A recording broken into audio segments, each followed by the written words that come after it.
Okay, here's where I left you. Okay, given the laws of nature, you can make these, with a bit of patience and a bit of skill. Okay, I realized I skipped over something. The thing I promised, if you remember, we know the sort of average size of a planet, a typical size of a planet. What that means is we know the typical strength of the gravitational acceleration on that planet. So we can ask the question, what's the biggest animal you could make which could fall over without breaking all its bones? Because we know the molecular forces, we know the strength of those as well. So we have basically everything we need for this calculation. Okay. What's happening here is if you take a person and make a scale model twice as big, so twice as wide, twice as long, twice as high, you've made it 8 times as heavy, but you've made the bones only 4 times as thick. Okay. So the amount that it holds up got bigger by 8, but the stuff holding it up only got stronger by a factor of 4. So eventually, things are so big that if they fall over, they're just going to break all their bones. Attack of a 50-foot woman, don't worry about it, just push her over. Okay? It's not going. If she goes down, she's going to bust every bone in her body because the molecular forces holding her bones and your bones are the same forces. Okay? So we can actually calculate what is the highest, the largest thing which can fall over, and you get this number. You can make another slightly more accurate calculation by this. When we run, we dissipate energy. It takes a lot of energy to run. If you think of, if a ball was rolling as fast as Usain Bolt when he crossed the finish line, it would continue rolling for about 500 meters. But if you're running, you don't continue running. If you just stop, you very quickly just sort of stop. So all that energy gets dissipated.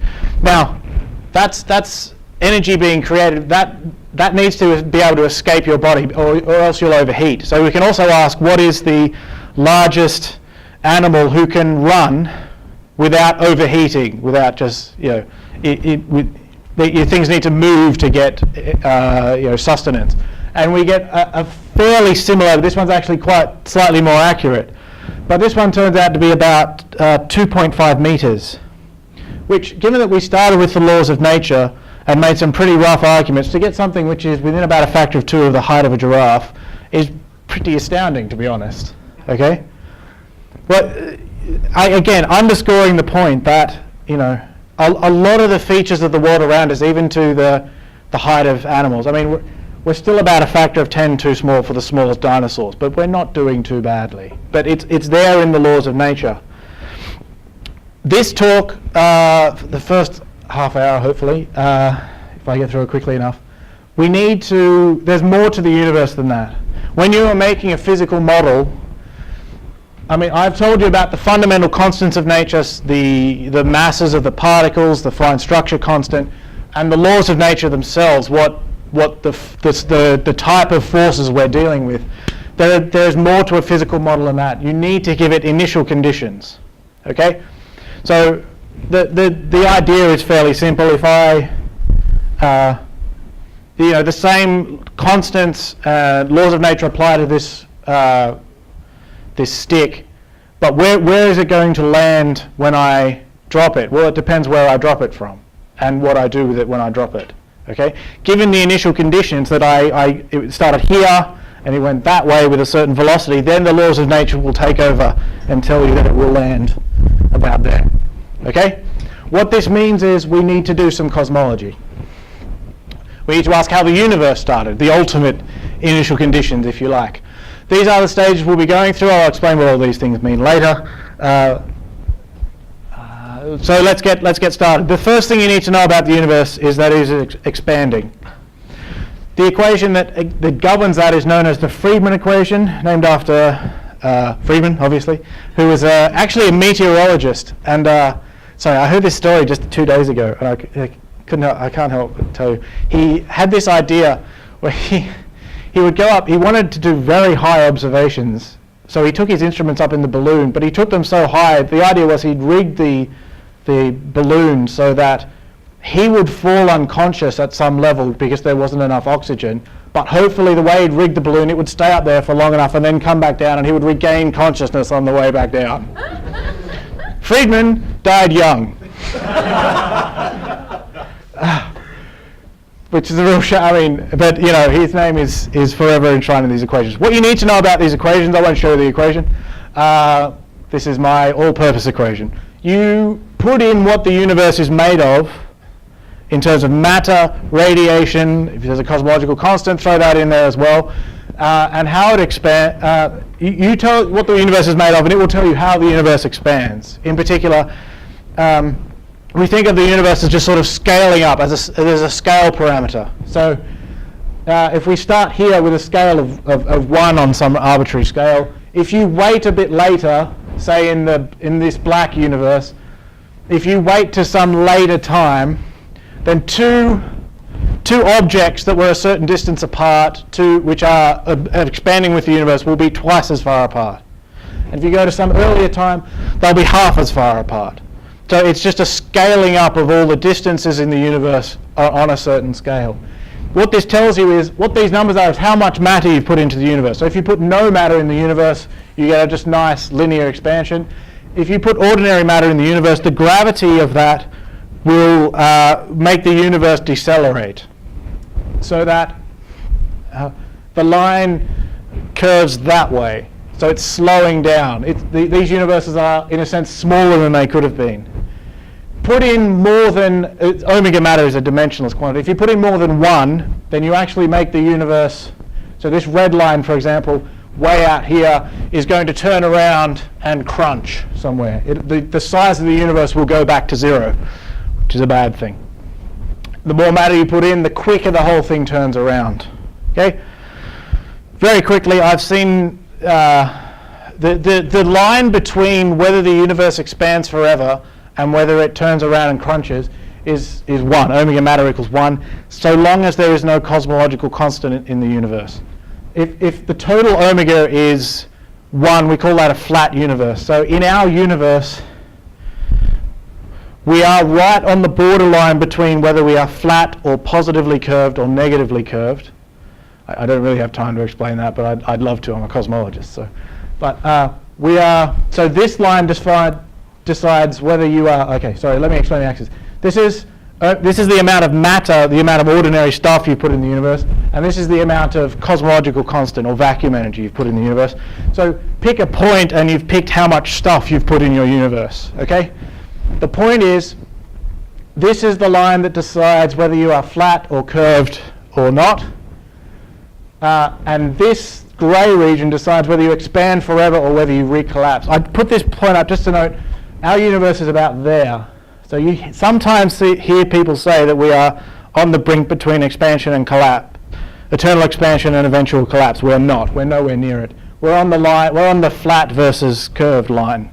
But so far as we know, the universe will continue to expand forever if we understand it. Okay.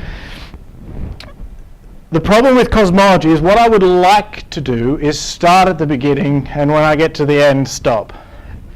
The problem with cosmology is that it's an extrapolation, and it's extrapolation back in time. So the question is, where do I start my story? Where I'm going to start it is not right at the beginning, but a certain time afterwards. Now, as we go back in time, the universe gets smaller, and so it actually heats up. Things are getting compressed and hotter. At some point, it's so hot that electrons will be knocked out of atoms. At some point, it'll be even so much hotter that nuclei will be pulled apart. Okay? If you go back even further still, you will reach a time when the universe is full of protons and antiprotons. That's not an electron. You'll notice it's blue as well as that one. Protons and antiprotons, and these are supposed to be light particles. Okay, these two processes will be making each other, interchanging. Okay, the same will be true of the neutrons. Okay. At some point, now, so we've rewound to that point where what I've got is a universe of almost equal numbers of protons and antiprotons. Okay. At some point, wind the clock forward. The temperature is dropping, the density is dropping, and so the rate at which these reactions are happening is slowing down. Okay, this one going that way will always work, okay? If a proton finds an antiproton, they will make 2 photons. This one going that way only works if these have enough energy. They have to have enough energy to make the rest mass of those 2 particles, okay?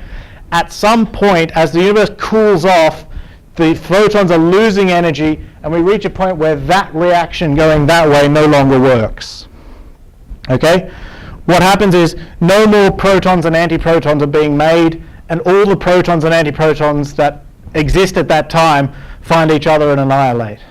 Now, for reasons we do not understand, and we really don't understand, just before this happened, for every 1 billion antiprotons, there was roughly 1 billion and 1 protons. We honestly do not know why that is, but that's obviously important, okay? That extra proton is going to end up as you and all the stuff in the universe, okay? So that's a fairly important stage in the history of the universe, okay? All the other protons, all the other pairs that annihilated will just be photons, and they will come to form the cosmic microwave background, which I'll tell you a lot more about later. The next important stage is, okay, we have protons, we also have neutrons for the same reason. It will be hot enough that this reaction, so a neutron combines with a neutrino to make a proton and an electron, that will be going both ways, okay? But the proton is slightly lighter than the neutron, so actually this side is easier to make because you need less energy. So there will be slightly more protons, okay? At some point, this reaction freezes out. Now, you need to understand freeze out, so let me give you an analogy for this. Suppose you put your car into the mechanics, and he says, all right, it'll be done by tomorrow. And you come back tomorrow and he says, it'll be done next week. And you come back next week, give me a month, right? Next month, he needs a year. The next year, he needs 10 years. You're not getting your car back, is the moral of the story, okay? What freeze out means is that as the universe, as we run the tape forward, the temperature is dropping, the density is dropping, so the rate of reaction is dropping, okay? At some point, the rate is changing so fast that basically all reactions stop. Okay, that was the problem with your car. The rate at which he was moving the date forwards is going forwards faster than time is going forwards. So if I wait a week, the date went forward a month. If I wait a month, that went forward a year. So it's the same problem. You know, tell these guys, you know, at some point in the universe, okay, it'll take you a second before you find the appropriate neutrino. But then he waits a second, oh no, hang on, it'll take you 10 seconds now. Oh, it'll take 100 seconds, it'll take 10 billion years, okay? The reactions have stopped. That's called freeze out. The way that our laws of nature are set up, and this depends actually on the weak, this is a weak interaction, we get a ratio of neutrons to protons of 6. Now, why is that important? It's important because what's going to happen next is that 2 protons and 2 neutrons are going to form helium. It's the same outcome as the one that's going on inside stars, except now we have a nice supply of neutrons. So we have a supply of neutrons, but there are only a certain number. So when the couples, you know, all pair up to dance together, there are some left over. That's very important. Okay, 60% of the atoms in your body are protons, just single protons. Hydrogen is just a proton with an electron going around the outside. Okay, it's in water, it's in everything. So it's quite important that those are left over. Okay, now we can actually predict from the conditions in the early universe quite robustly what we would expect the fractions of elements to be out in space, and we can go and measure that, and we get this plot. Okay. This line is this is the mass abundance. What fraction of the mass of stuff in the universe is helium or deuterium or this type of helium or lithium? Okay? the solid lines here are the predictions, and they depend on this number, which is the photon to baryon ratio. So basically, we're somewhere in this region, okay? These are the predictions. These shaded in regions are the measurements. And frankly, we're doing pretty well, okay? So we nailed that one. That line is going straight through that shaded region in this bit. That's pretty good. That one's not doing too bad. Lithium is a bit off. This is famously called the lithium problem. Science makes the worst names for things. I'm sure philosophy has the same. Actually, no, you have good names. Sorry. Carrying on. We're doing okay is the moral of the story, okay? The next stage in the universe. So we've rolled the tape forward until we've made, nuclear reactions have made a certain amount of helium. It's basically helium. These are just sort of trace elements left over. I mean, the lithium was that 1 part in 10 to the minus 9, and a billionth of helium. It's interesting, but not that significant. The next important stage in the universe, this all finishes up between sort of 3 and 20 minutes after the beginning. Okay? The next important stage is called recombination. So what we're waiting for now, remember these are nuclear energies. So what we have to wait for now is until we get to chemical energy. So the universe has to cool off. Before then, we don't have neutral atoms. Say hydrogen, the proton and the electron are just free to roam. They'll scatter off each other, light will scatter off them. After a certain point, that scattering will stop because neutral atoms will form. Okay? So when the electron finds the hydrogen nucleus, there won't be the universe will cool off enough. There won't be so much energy that they then break apart.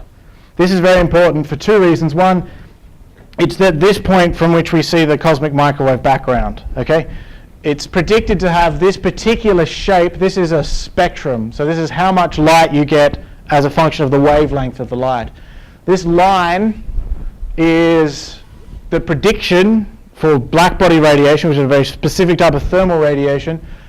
These points here are the data.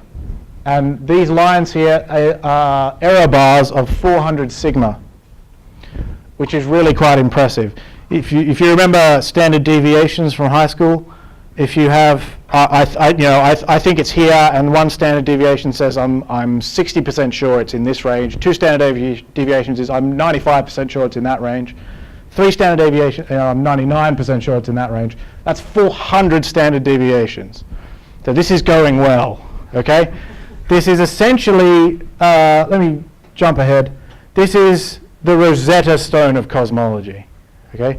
The universe is not perfectly, it's very close to being perfectly uniform, but not exactly. So as we look out at the temperature of this radiation on the whole sky, what we see is slightly colder bits and slightly warmer bits. Actually, I think the temperature scale might go the other way. Never mind. Okay, so we are sort of at the center of this sphere looking out, and these are the slightly cooler bits and slightly warmer bits. Now, when you analyze these in terms of the sort of ratio of cooler bits, of the size of the cooler bits and the less cool bits, the hotter bits, we get this plot. Now, this is kind of strange to explain, so I won't go too much into it. The point is that the line is the prediction, and these points are the measurements. And that is going rather well, okay? This is so important because cosmology spent years trying to convince the other sciences that we were actually a science, that there was actually something we could observe, okay? And this is the ultimate proof of that. From this, you can constrain all types of cosmological parameters. The other reason why recombination is so important is because before then, light was scattering off the electrons and the photons, and so there was a lot of pressure in the universe. So gravity is trying to make things sort of collapse into certain regions, but because the photons scatter so easily, it won't let it really. After this point, that we can really start going. And what happens is this. It'll start changing eventually. The rich get richer. If there is a lump of matter, a lighter bit, the other stuff will start to fall towards that bit. And so this bit, which is over dense, starts collecting all of its neighbors. Okay? So this is how structure forms in the universe. This is the basic story. What else was I going to say about it? Incidentally, this plot made by Volker Springel, who does excellent work. This is from something called the Millennium Simulation. It's had the expansion of the universe factored out. So what you would really need to do is have a sort of small diagram, and then as that movie plays, have the screen blow up in size, or maybe the projector just starts heading backwards. But that's you can't really express that very well. Let me give you a fly-through of the final state. So what we see when gravity starts pulling things together, it pulls them into sort of sheets of matter. And then when sheets collapse on the other end, they start forming long filaments. And then when the filaments intersect, we get knots. And it's at the central knots where things start to get interesting. You start getting galaxy formation. So you can sort of start to see these sort of filamentary structures appearing and disappearing. So this, what we're sort of heading towards, is this structure here, where a number of filaments have combined, and we've got this is a cluster of galaxies. Okay. That was a simulation. These are actual observations. This is called the 2DF Redshift Galaxy Survey. Actually, not this. This is a simulation. If galaxies were perfectly uniformly, randomly distributed across the universe, this particular survey would have seen this. It's harder to see things which are further away, which is why things sort of die out here. But you would see a fairly uniform coverage. These stripes are because something's in the way. If you go look out, we want to see the galaxies out there, but there's a star in the way. You can't see anything behind it. If the galaxies were uniformly distributed, we would see that. What we actually see is this. Okay, so you can see, again, the resolution of this thing is killing me, but you can see these sort of filamentary structures and voids in the universe. Now, the important thing is, what I've shown you so far, this is a similar sort of thing, to the first one, the same sorts of ideas, but on a smaller scale. When we do this simulation, this is just the gas. But if we want to actually go look in the universe, we can't see this directly unless it's emitting something. So what we actually need to look at are the stars. Okay? So it's only when a bit of the universe gets dense enough to actually make some stars that we can really see something. And so this is what it looks like. Now, sooner or later, stars will start to fire up, hopefully. Good, there's one. You will eventually start to see that sort of cosmic web emerge from the darkness.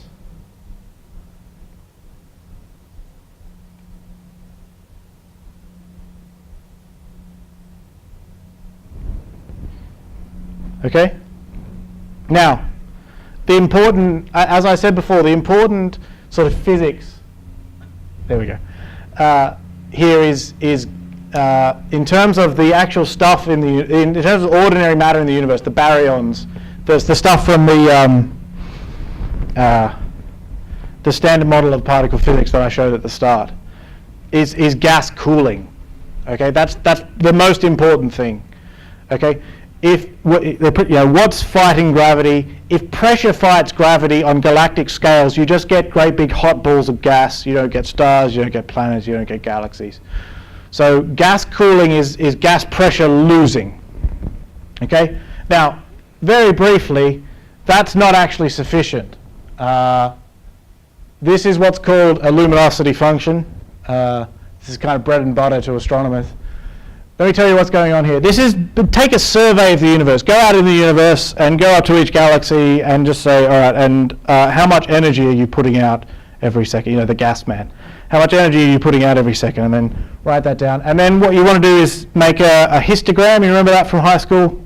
Just to plot how many have really high luminosities and how many have low luminosities. This is the data.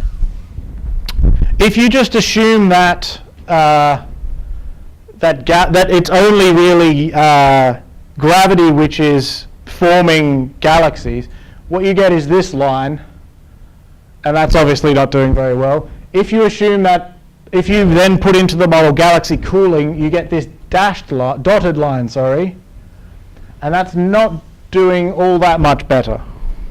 So there is more to galaxy formation than just gas cooling, and it's these other forms which are actually kind of cool. This is zooming in, right in very close in a galaxy formation simulation. What's going to happen is you'll see the galaxy is rotating, so it's a spiral galaxy, but then supernovae are going to start going off in the galaxy. Now you'll see what that does as I run the tape forward. It starts blowing holes in the disk. Okay? So that's another piece of physics that's important to galaxy formation. This will tend to make your galaxies a bit bigger and a bit fluffier. Also, every now and then other galaxies are going to wander past, and eventually they will collide to form one slightly bigger galaxy. So those two processes, that there is feedback. So the galaxy makes stars, the stars make supernova, the supernova blows the gas back out of the galaxy. So the first generation of stars kind of ruin it for everybody else. Okay? Not completely, there's feedback. The whole thing cycles back on itself. Also, the process by which galaxies merge is very important. The biggest structures in the universe are made bottom up. They started off smaller and then started either eating things to get bigger or being eaten to get bigger. Very quickly, I've got to show you this picture because it's so beautiful. These are the stars in a distant galaxy. Now this red isn't showing up particularly well, but this red is very hot ionized gas, which we are seeing being blown out of the disk of the star. So these are supernova remnants. So what we're seeing here is the stars all in a certain disk, and then the supernovae are just blowing gas off the top. We can also, we can't see a galaxy merger happening because it takes a couple of million years. What we can see are sort of snapshots from different images, from different systems which seem to be merging. So these are 6 different systems, but together they seem to show that, we can see galaxies in various stages of being further apart, coming together, forming sort of tidal tails as bit gets stripped off, and then finally collapsing to something which isn't perfectly round.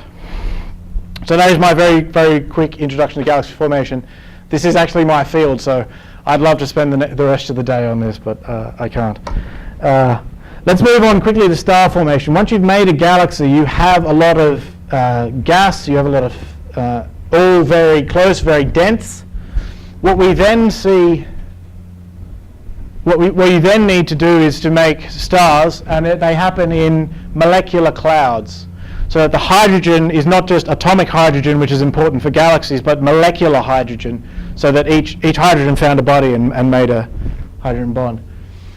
What you're seeing here is a whole load of nothing. Okay, there are all the stars in the background, but there is something in the way which is blocking the light, and from the particular form of light that it blocks, we know that this is a giant molecular cloud.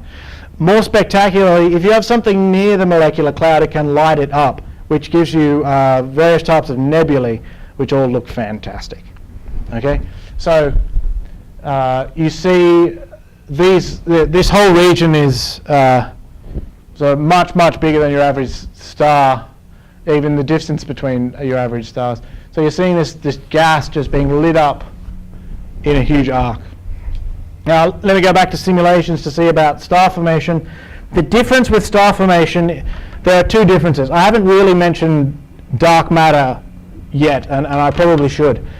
There is a form of matter in the universe. It's called dark matter. Now that sounds a bit mysterious, but it's actually quite normal. You can only see something in the universe if it emits light towards you, right? I mean, you've got a telescope. It's not magic. You need something that's actually, you need a very bright torch out there in the universe somewhere. We know that there is some form of matter out there which is more common than just the ordinary matter that we know around here, which does not emit light for reasons we don't understand. But we know it's there because it still exerts a gravitational force, and indirectly we can see what that gravitational force is. Okay? That will help you make galaxies because that dark matter won't be dispersed. It's not subject to pressure. So collisions between molecules and atoms is an electromagnetic phenomenon, right? So this is, okay? Dark matter won't feel those, so it won't, there's no pressure there. So it can collapse earlier and quicker and help galaxy formation. So the difference with star formation is that you don't get any help from dark matter. The idea is you start with a big cloud, and if it's big enough, then gravity will win over the pressure in the cloud. The reason for that is pressure is a local phenomenon.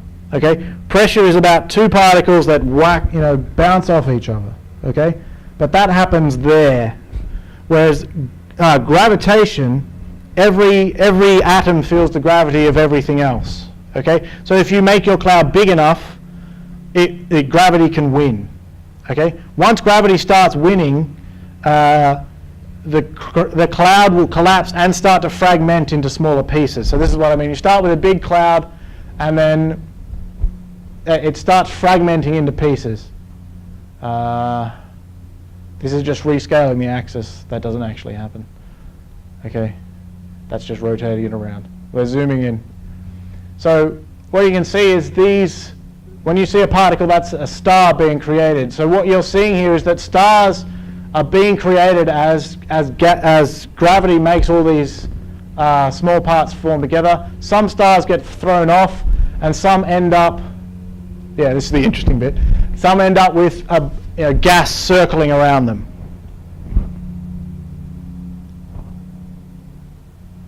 Okay? Which is kind of cool. That circling swirl of gas is actually quite important. We think it might look something like this because from that gas, planets will form. So let's move on to planet formation. The difference with planet formation is you can't build a star from the bottom up because you need gravity to hold the whole thing together. But planets are made out of solid stuff that can stick together. So you can make a planet by just taking small grains of dust and you stick one to the other one, and then it's slightly bigger, so it's more likely to hit another one, and then you start sticking grains of dust together. Okay, so one of the major problems, research questions in planet formation is this process. We know that it works, but at some point it seems to fail. The problem is if you remember it's pressure versus gravity. And if you start sticking together the small little dust grains into bigger dust grains, pressure won't have as much of a hold on them, and so gravity will start winning and they will start spiraling in. Okay? And they will collect more matter as they spiral in. The problem is once you make a dust grain about 1 meter in size, the time scale for it to spiral into the central star is about 100 years, which as an astronomical time scale is not astronomical. Okay? That's way too short for what we would hope. So there are two possible ways around this. Either if you're making dust grains, you need to get through that meter size scale, the tough years, very quickly. Okay? So your dust grains grow from being sort of a centimeter in size to 100 meters in size very, very quickly, which seems a bit unlikely. Or else, actually, what happens in stars is what happens. You have a gravitational instability, which makes a big instability. So all of this gas here, all of these dust grains in a large region are unstable and all collapse at the same time. So that when they all collapse into the center, it's bigger than 1 meter. So you just bypass the the tough years altogether. You just make a big rock to start with. Now, if you can get through the tough times, the next sort of the next important step is that the dust grain will be big enough that its own gravity will be able to suck in other dust grains. So you start, if you want to think of Pac-Man just going through this thing, just eating up other dust grains and growing in size, then that's fine. So again, it's a very, very interesting time to be a planet formation astronomer, because since 1995 we've been discovering other planets around other stars. So at the moment,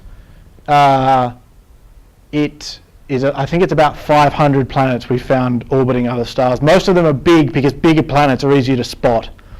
But as we get better and better at this, the size of the planets we find will get smaller and smaller. So we then need to do physics to see, okay, what would happen if two planetesimals whacked into each other? And so there are groups who do this using crossbows, which is fantastic. I use a computer like a sucker. Yeah? Right? It's like, I'm an astronomer. What do you need that for? It's a crossbow, you know. I do astronomy. What I just described to you, these dust grains sticking together, will make a small rocky planet, sort of an Earth-sized planet. But there are also the gas giants. This is to scale, obviously. The main the central theory behind these guys is that they start off as small rocky planets, but they are born so quickly that a lot of the gas that started off in that disk around the star is still there. Remember, the star's at the center, and it's a young bright star, so it's blasting out radiation. It's eventually going to blast any loose dust, gas, out way away from the star. So these guys have to form quite quickly, quite early, and if they do, then they will collect a lot of that matter. Okay? So that is my overview of planet formation. So let's just see where we got. Okay? We started off just looking at the equilibria. What could I make from the laws of nature? What can I make which will not fall apart? And I found that I can make all of these. We then asked, okay, what does the universe actually make? And not surprisingly, it actually makes a lot of these, and we went through the processes. Now, eventually, this is fine-tuning, right? We want to start talking about life. So let me give a very quick overview of what the elements are that are important to life. Now, the most important elements to life as we know it, the organic chemistry as we know it, are these 6: carbon, hydrogen, nitrogen, oxygen, phosphorus, and sulfur, given the rather memorable acronym CHNOPS. It's the best you can do. If you can make a better acronym out of those, then I'm sure the chemistry department will be very interested. Let me quickly say at least why carbon is so important. Okay?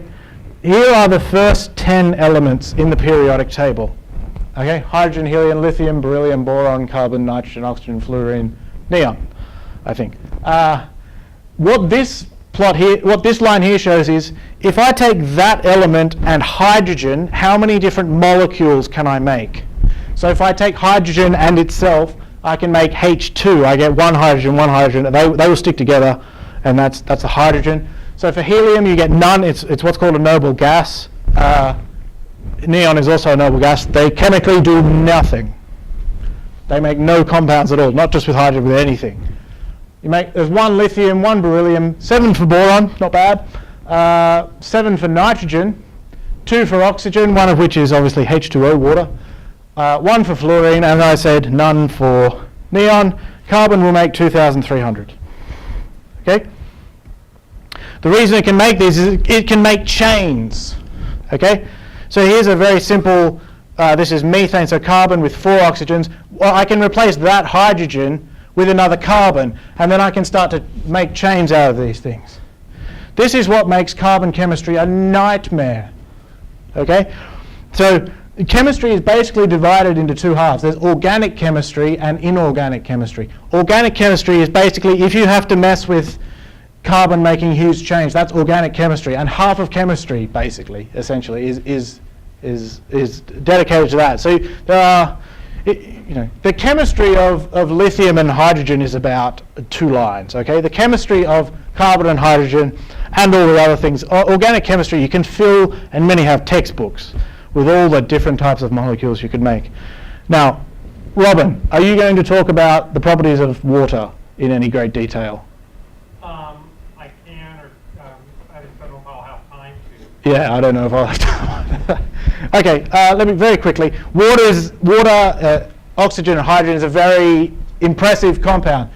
What we have here is called the heat of vaporization. If you heat water up to 100 degrees, how much more energy do I need to make it jump from a liquid at 100 degrees Celsius to a gas at 100 degrees Celsius? So you can have water at 100 degrees but not boiling yet. You need to put in extra energy. And most of these are just different compounds with hydrogen. So these all they all seem to be going that way, except water, which out of nowhere just jumps up very high. There are similar sort of plots for various other things like water. So water can store a lot of energy, which is actually what ends up making our climate very stable. The ocean can store a lot of energy. So if it's a particularly hot day, it won't heat up to, it'll store a lot of that heat, but won't heat up too much. The temperature won't rise too much. Another important property is that this is the density of water as the temperature drops. Now the important thing is that here is liquid water. This is the volume. It's 1 over the density. It suddenly jumps when you hit ice. What that means is ice is less dense than water, which we all know. The ice is floating on the water. Now that's kind of important for life. If it was the other way around, which for every other material we know of, I think it is the other way around. The solid will sink in the liquid. If water was like that, oceans would freeze from the bottom up in the polar regions. Which, life wouldn't like it. Very quickly, nitrogen, this is DNA, and these are the different compounds that make up the letters in DNA. So this is literally a message written in letters. There are 4 letters. 1, 2, 3, 4. The other one, I forget which one it is. I'm not a biochemist. One of them replaces. Two of them swap out in DNA versus RNA. If anyone actually knows biochemistry, you'll know which 2 they are, but I've forgotten. So nitrogen is obviously quite important to DNA. Here's phosphorus. This particular molecule is called ATP, and it is basically the fuel source, the battery for the cell. So when a cell wants to send a bit of energy to another part of the cell, it does it in the form of this molecule. Where do I want to go from here? Very, very quickly. There has been a suggestion that you could replace, we're thinking about other forms of life, maybe silicon, you could have silicon-based life instead of carbon-based life. The reason for that is these vertical tables in the periodic table are chemically similar. So the most chemically similar thing to carbon is silicon.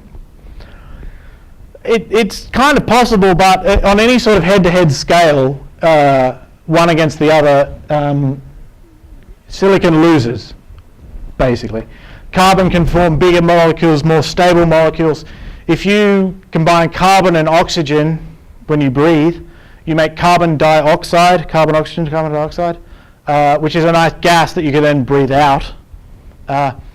If it was silicon instead, you would make silicon dioxide. Now, here's the question. Does anyone know what silicon dioxide is? Sand, yes, from which we make glass. Which wouldn't be very useful if every cell, every time you breathed in, it made sand inside. It would be a hell of a job to get that out of the body, okay? There are a couple of other suggestions like this. Maybe we could have liquid ammonia versus water, but you run into the problem that ammonia would freeze from the bottom up. It's only water which will try to freeze from the top down and then sort of insulate itself. Now, what I would like to do next is we're thinking about life. So what we'd like to know is the chemicals. So we start with this mix of chemicals on the surface of the planet, and I'd like to show you the chemical steps by which we start with these basic chemicals and we end up with a self-replicating cell which is able to metabolize, able to get things from its environment. So I'll show you those chemical reactions on the next slide.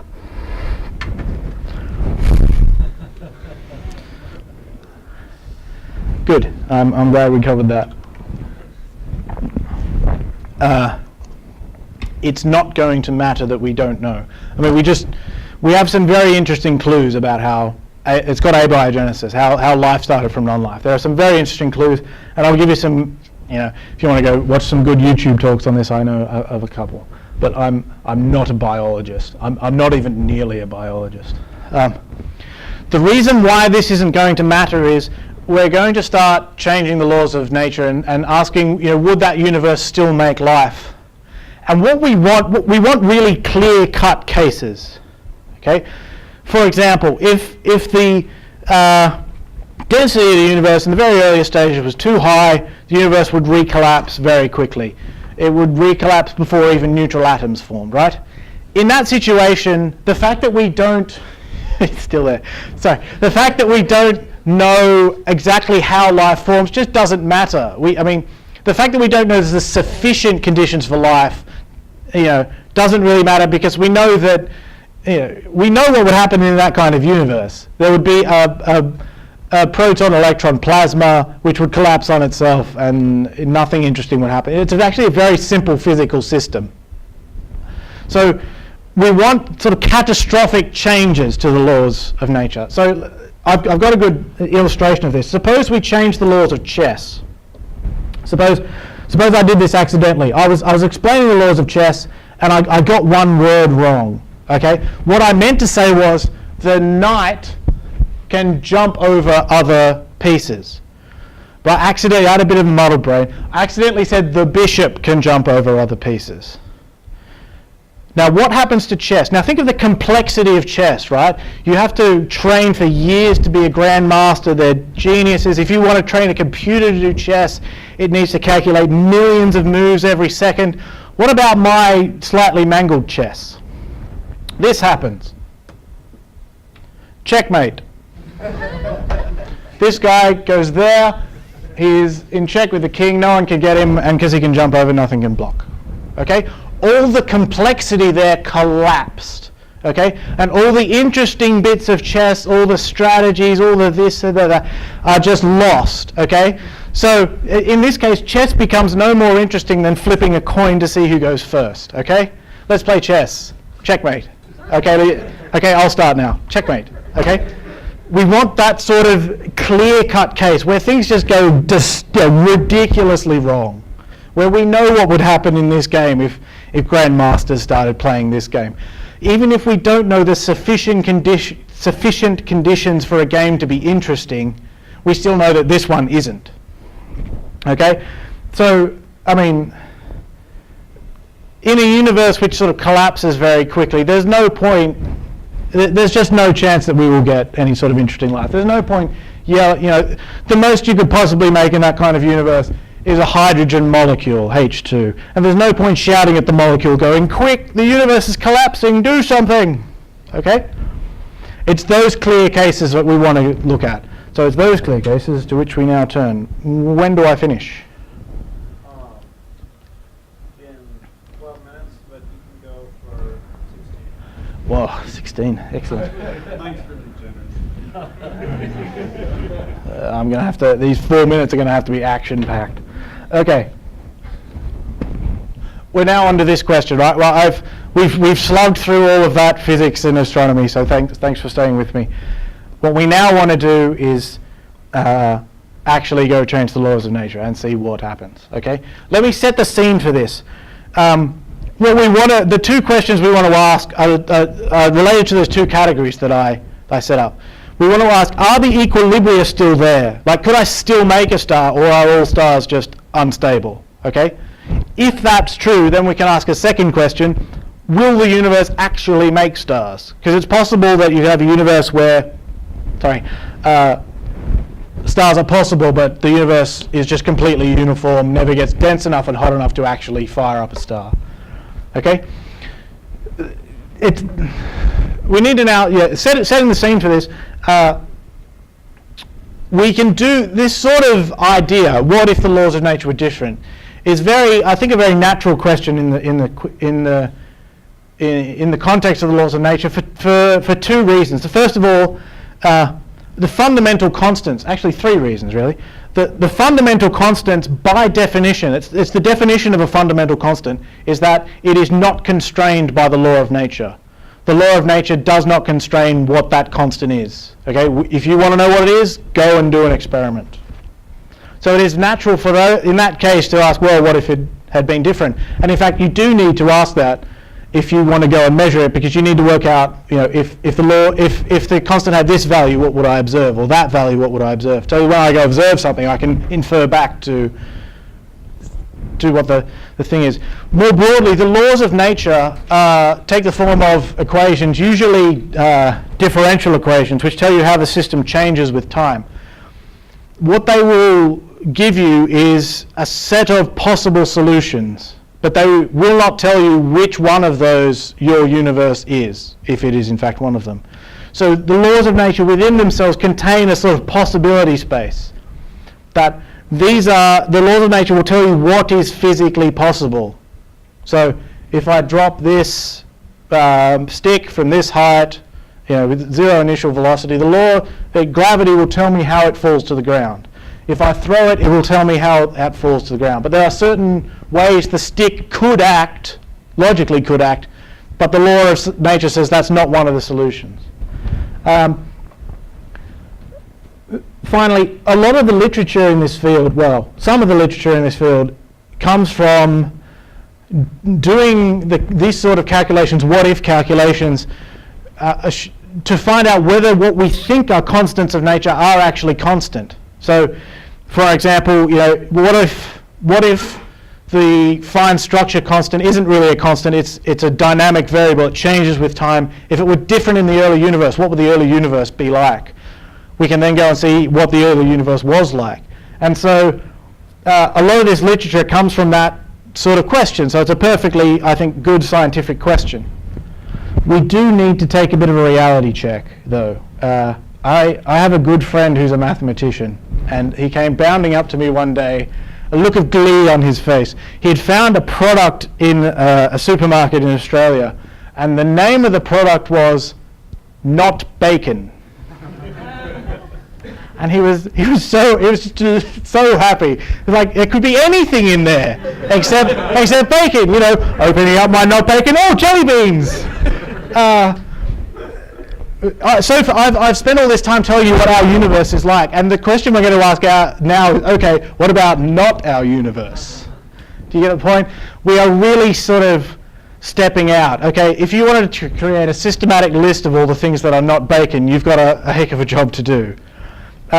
So how I tell you that to say that this material is hard to organize, so we're going to have to jump around a bit. The way that I'm going to organize it, I think, is one of the most direct ways, and I was quite happy when I came up with the idea. As much as possible, I'm going to try and do it paper by paper. So to actually go to the scientific literature, and when we hit a certain topic, if there is one, and there usually is one sort of dominant paper that gets most of the ideas, we'll go through that paper, we'll look at its plots, we'll see what its conclusions are, what the bits we should be a bit skeptical of. So let me start off. I've got 5 minutes, and I'll explain to you the Higgs mechanism in 5 minutes. Okay. Do 10 minutes to explain the Higgs mechanism, easy. Okay, here's a paper that appeared in Physical Review Letters, which is a very well-known journal for physics, 1998, by these gentlemen. It is quite widely cited. What they did was, sorry, I should explain. When you say a letter, I don't know if they do this in the philosophy literature, I assume they don't. A letter means I wrote a quick 4-page paper because I've got a really interesting result, but I need to get it out really quickly. And then later on I will go back and publish the longer review in the longer paper in this case Physical Review D, which is made by the same thing. D is just the category of, it's not a mark. It's like, D. Physical review F is just awful. No. Up until now, we're back here again. Up until now, we've treated the mass of the elementary particles as just a little label. So just get a little label and attach it to the side, and that's the mass of the particle. It's just some property that they carry with them. The Higgs mechanism is really the last piece of the standard model of particle physics. It's the only bit of the model that hasn't turned up in a particle accelerator yet. The basic idea is that you think of a field which permeates all of space, and the mass of the particle depends on how strongly it feels the field. That's a very sort of hand-wavy idea. So if it was very strongly coupled to the field, you might want to think of a particle sort of wading through a thick swamp or something. The very heavy ones are sinking very low, and the very light ones skim across the top. That is a terrible, terrible analogy for what's going on, but it's the best that we can do. So what we then do is we say that this mass is not actually fundamental. We compose it into two bits. V is called the vacuum expectation value of the Higgs field. All you need to know is that's sort of the mass available from the field, okay? The thickness of the swamp, if you like, okay? G is called the Yukawa parameter. I don't actually know. Named after Yukawa, obviously. So what's going on here is the mass of the electron, in this case, depends on the strength of the Higgs field, how much mass it can give, and then the coupling parameter, which says how much I actually get from the field. Okay? Now, it's important that you realize what we're about to do. What this paper does is we're going to ramp up V. We're going to say, what if V was twice as big, 5 times as big, 5 times as small? This will make all of these particles, the ones that have mass, say if I make this twice as big, holding all these constant, I make that twice as big. Important thing to realize is that does not make the proton twice as heavy. And here's why. This is something I think we should get. Okay? E equals mc squared. Very famous equation. In terms of the proton, what you should think of is that any form of energy that I have to carry with me counts towards my mass. So I have the bare masses of the two up quarks and the down quark, but I also have the binding energy which is holding the whole thing together. And I have to lug that around with me as well, and that counts towards the mass. Now, what you'll notice is when we've got 2 up quarks, so on this scale that's 2.4 is 4.8, and I've got a down quark, which is another 4.8, which is 9.6 MeV in whatever scale. So 9.6. The actual mass of the proton is 943 on that scale. So actually most of the mass is not in the bare mass of these particles. It's in I've got to lug these binding forces around with me. Okay? That's important to understand, because when I go and change this number, I'm not just making a scale model of the universe where everything is just a bit heavier. I don't just make, a model of the universe where everything just got twice as heavy but nothing else changed. Okay? In an atom, for example, say a hydrogen atom, if you make V twice as big, the electron, because it's fundamental, it will be twice as heavy, but the proton will only be a few % heavier. And so I have actually changed that balance. Okay? And I've got to pick a good stopping point here. Let me just have a think for a second. Yeah, let me introduce this diagram. Okay. There are a lot of sort of scary looking diagrams coming up, but I think we'll get through this. Okay? V itself is not actually fundamental. What's more fundamental is the parameter called mu. Now, doesn't that look horrendous? Okay. The point is that picking some number along this axis, axis will pick a certain value for mu, which has nothing to do with the muon, it's just a number, okay?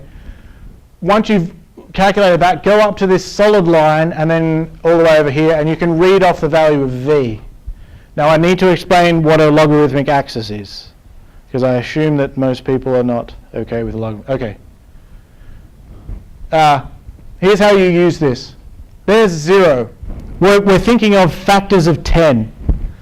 So if v over v naught is the value in our universe, and v is the value that I've picked for my imaginary new universe. If I set that equal to 2, I've increased v from what it is in our universe by 2 factors of 10. So times it by 10, times it by 10 again. So that there, I have v, which is 100 times bigger than in our universe, okay? And 4, it would be 10 to the 4 times bigger, 10 to the 6, 10 to the 8, 10 to the 10, up to 10 to the 20. Going down into the negatives, going down, I've made it factors of 10 smaller. So it's 100 times smaller, 10,000 times smaller, 10 to the 10 times smaller, 10 to the 20 times smaller, okay? There are a lot of logarithmic scales coming up, so it's important that you know how to deal with these. The reason we use them is because if you use just a linear scale, the whole thing just collapses down and gets really boring. So to actually be able to go through the parameters, it's very helpful. So we start from here. This is our domain here. So you'll notice that lines up with 0 if I point the marker properly. Let's just do a quick excursion in one direction. Let's go to your right. Yeah? What's happening there is I'm decreasing the strength, decreasing the Higgs field. The first important thing that happens is that the range of the strong force actually gets longer. The reason for that is the lighter the particle, the strong force, when it exchanges particles, remember that particle exchange, the two guys on ice skates throwing the ball between each other? The lighter the particle, the longer the range of the force. And so what I'm actually doing here is if I just move slightly to the right here, I make the range of the strong force longer. So think about these big muscly arms, they're getting longer. Go gadget arms. Okay? What that's going to do is make the first sort of big change in our universe is that the diproton is stable. Now let me explain that in 2 minutes and we'll come back to this. This is deuterium. It's called deuterium. All it means is you just have a proton and a neutron in the nucleus. That's all you have. Okay? It is stable in our universe. If you make one of those and come back tomorrow, it will still be there. Okay? In our universe, the diproton and the dineutron are unstable. Okay? If you increase, if you make that change we said, the first thing that happens is the diproton becomes stable. I've got a minute. Okay, let me just think about what I want to go with this. Okay, let me create the problem and then I'll solve it after the debate. The suggestion is that this might mess up the creation of elements in the early universe. You remember we had that ratio of 1 to 6 of neutrons to protons. That was important because remember the neutron, everyone sort of pairs off, okay, and all the neutrons get turned into helium, but there's leftover protons, which we use in our body. If the diproton is stable, there is a shortcut to making helium. The shortage of neutrons is now no longer a problem because I can make the diproton.